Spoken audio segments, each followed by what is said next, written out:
morning. Today we're going to have part 2 of acid-alkaline balance, how to protect that balance in your body. Last time we talked about this, it sounded a little bit scary, and I don't mean to do that, but we need to know what's happening. Here's a quick review of what we talked about. Foods are classed on their pH value. Most food values are from a pH of 3 to 10.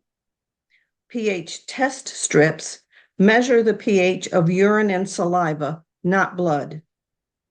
Blood pH outside of the range of 6.8 to 7.8 is life-threatening.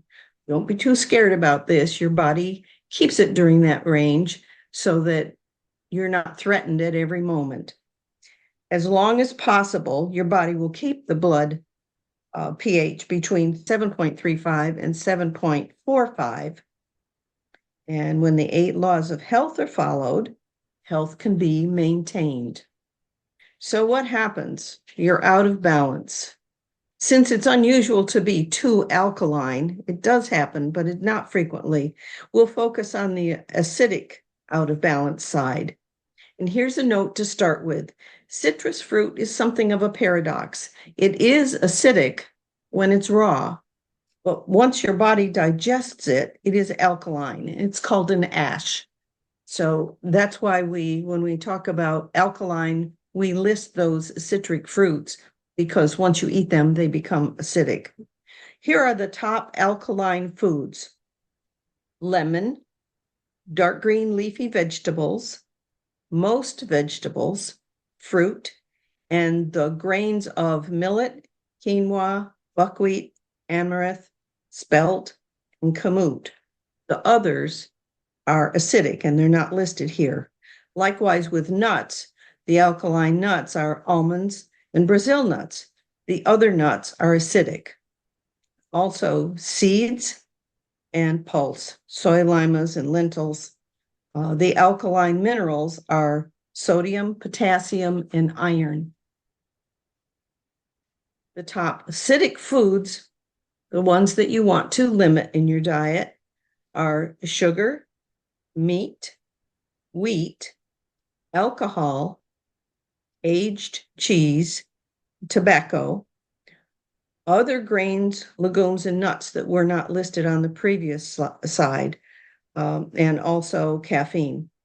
The acidic minerals are chlorine and sulfur. If you have a problem with cancer, yeast, mold, or fungus, fruit should be eliminated for 6 weeks until you can get it under control. Now, the big question, how to raise your pH.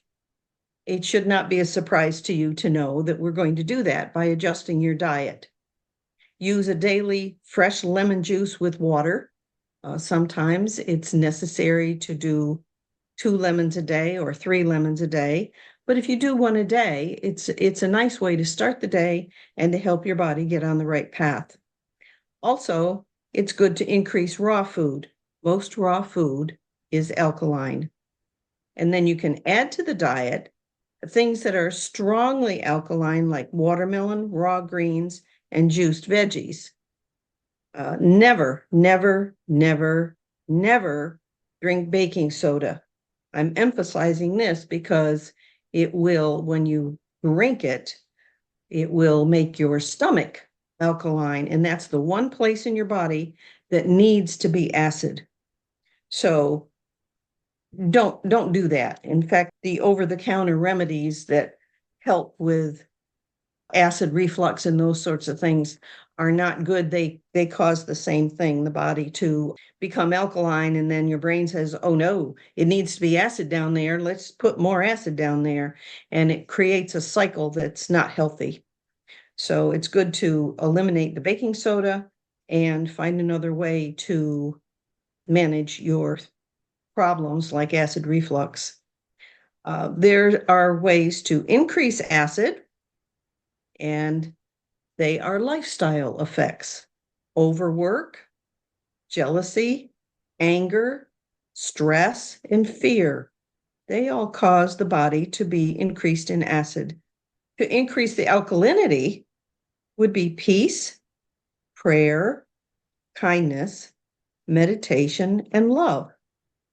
Also, again, following the 8 laws of health positively impacts the pH. The spiritual application for this lesson is Psalm 139, verse 14. I will praise thee, for I am fearfully and wonderfully made. Marvelous are thy works, and my soul knoweth right well. And also Proverbs 17:22. A merry heart doeth good like a medicine, but a broken spirit drieth the bones. Thanks for listening, and I pray that this information will be a benefit to you in your health.